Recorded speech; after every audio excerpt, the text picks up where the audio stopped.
you're doing something you've probably never done before. Hopefully nobody else has ever done before, right? That's why we bring new patterns and designs out there for sale. We want to make things that have never been made before and help other people make those new, interesting, exciting designs. And so when you're doing something you've never done before, it's likely you're gonna make a mistake, and that results in frogging, unfortunately. Today, I wanted to talk to you about the 4 biggest mistakes that lead to massive frogging when you're designing knit or crochet patterns. Real quick before I get into all of the mistakes, I wanted to talk about what is frogging because there might be someone out there who hasn't heard the term yet. So frogging comes from rip it, right? Ripping out your work, and the sound that rip it makes is very close to a ribbit of a frog. So that's what frogging is. It's ripping out your yarn, anything you've knit or crocheted. So biggest mistake number 1 is not swatching. Don't come at me for this because it is absolutely necessary. I understand if you're knitting or crocheting somebody else's pattern and you want to skip the swatch, that is totally up to your discretion. But when it comes to designing your own pattern, if you skip the swatch, you are literally guessing at every single thing that you're doing. You have no idea what your stitch gauge is going to be, so you're really just kind of crocheting until whatever size sounds good or feels good. And then you don't even know until you've done a couple rows what kind of drape you're gonna get, and you haven't blocked it. You have no idea how the finished piece is going to act. So the number 1 way to fix the problem of not swatching is if you go ahead and swatch. I mean, it's really that simple. And the biggest way to make sure you swatch instead of skip it is you have to fight that impulse that not swatching is gonna save you time. That's the biggest thing where you're like, well, I can just start. I know what I'm doing. I've worked with this yarn before. I've worked with this hook before. I can just go ahead and start. Don't. If you do everything right the first time around, you will save time. But who does everything right the first time around? It's very unlikely. So take however much time you need to create a swatch, block your swatch, then you can use your swatch to gain all of that information to go ahead and plan your design. This is really going to save you time in the long run. All right, so the number 2 biggest mistake is not including shaping in your swatch. So if you're working on a hat, you've got your crown decreases that you need to do. If you're working on a sweater, you've got raglan increases or decreases or yoke increases or decreases. If you're not including that information into your swatch on a small scale, you may end up having to frog so many hours of work.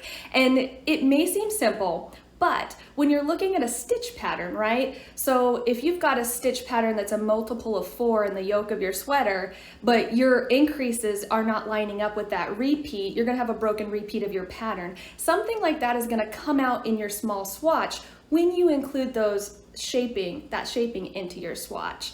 And the same thing goes for color repeats as well. Your color repeats might not be lining up with whatever shaping you've included. So it really is gonna save you time. If you make that small swatch, it's guaranteed to show you whether your ideas are gonna line up the way you think you are, and if you're possibly not considering an aspect of bringing that design in your head or on paper into actual life. All of these mistakes that I've made are from personal experience. I have done every single one of these mistakes and regretted it, and I sit down and make sure that I plan this out. So mistake number 3, now that's making the swatch too small. Your project's probably not gonna be a 4" by 4" square, and your repeat may not even be something that fits into a 4" by 4" square. So you need to make a swatch that's as big as necessary to get the information that you need. If you have a larger project, you're gonna need a larger swatch. Generally, a large project, you are looking at it from further away. So when you design things like stitch patterns and color repeats, you want them to scale with the size of your project, which means a bigger swatch. If you try to do a small swatch, you're not gonna see the full effect of the stitch pattern, you're not gonna see the full effect of the colors that you've decided to put together, and you're also not gonna get the full effect of the overall drape and feel, and possibly weight, right? With certain yarns, the bigger the project, the heavier the project. The bigger the swatch, the better idea you have of what it's gonna be. So definitely make sure your swatches are big enough that you can really see it all. And then the fourth biggest mistake is a little bit harder to avoid, and that's a mistake in the math. So this could be something like you accidentally wrote the wrong number, or used the wrong number, or you used the wrong formula, or you forgot a step. There's several ways that you can mess this up, and this mistake is the one that I continue to make over and over again. So the best way to avoid this mistake is if you double and triple check your work, take a break, come back and look at the math again. You can ask a friend to look over your math and say, hey, this is what I'm attempting to do. Does this make sense to you? They don't have to be a knitter or crocheter to be like, yeah, that math checks out. Or you can actually just pay a tech editor to check your work before you start. And then that could also save you several hours of work. Because again, if you're making a large project and you goofed up the math and you get started, you have to rip it all out. So frogging massive amounts of work, it can be really painful. And that is why I've added here in this talk, I want to talk about the 2 ways that I've learned to cope with frogging. And that's a change in mindset and a change in behavior. So the change in mindset, changing your mindset is going to change your relationship with anything that happens in your life, especially things that tend to be negative. So changing the way that you perceive it is going to help you cope with it. So what I do is I accept frogging as a part of the design process. It hurts to say it, but it's oh so true, right? You're doing something you've probably never done before. Hopefully nobody else has ever done before, right? That's why we bring new patterns and designs out there for sale. We want to make things that have never been made before and help other people make those new, interesting, exciting designs that help them make things they're happy with. And so when you're doing something you've never done before, it's likely you're going to make a mistake, and that results in frogging, unfortunately.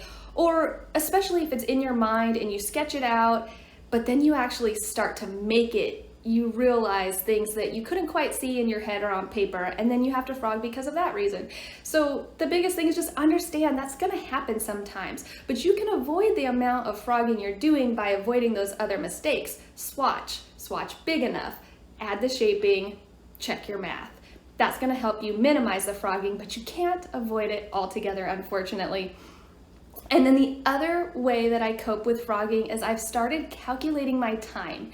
If you know how much time you stand to lose in a project, you are going to be more willing to sit down and swatch. So to calculate your time, what you want to do is you want to set amount of time, just a couple minutes, whatever's comfortable for you, to sit down and actually count how many stitches that you make at a comfortable pace during a certain period of time.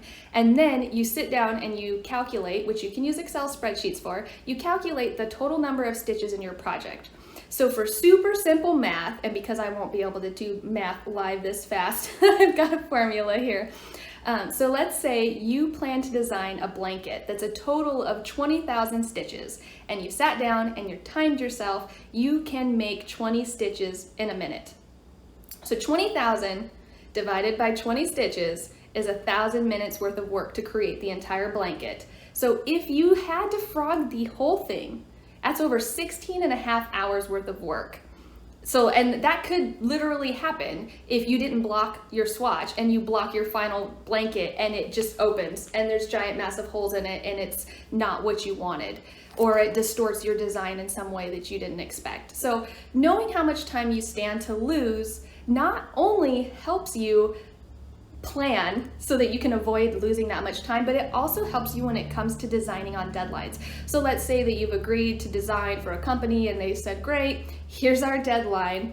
You can, in the planning stage, figure out how long it's going to take you to make your design, and then add a padding amount of time to give yourself plenty of time that you can potentially frog half of it at least before it's due. That way you're either ahead of the deadline or butting up close to it and not, completely running out of time altogether, which I've come very, very close to doing before. And also, if you know that you're gonna be on a tight deadline for a design, it would not be the proper time to be doing something crazy that you know is going to require a lot of frogging because it's so unique and doesn't follow a pattern that you're used to.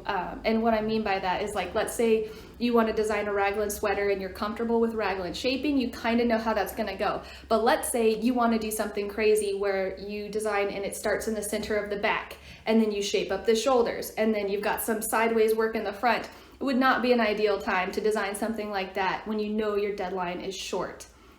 But yeah, so those are the 4 biggest mistakes that I wanted to talk about and the 2 ways that I cope with them. Thank you for joining me today. I really appreciate it and hope you guys have a great rest of your day. Bye!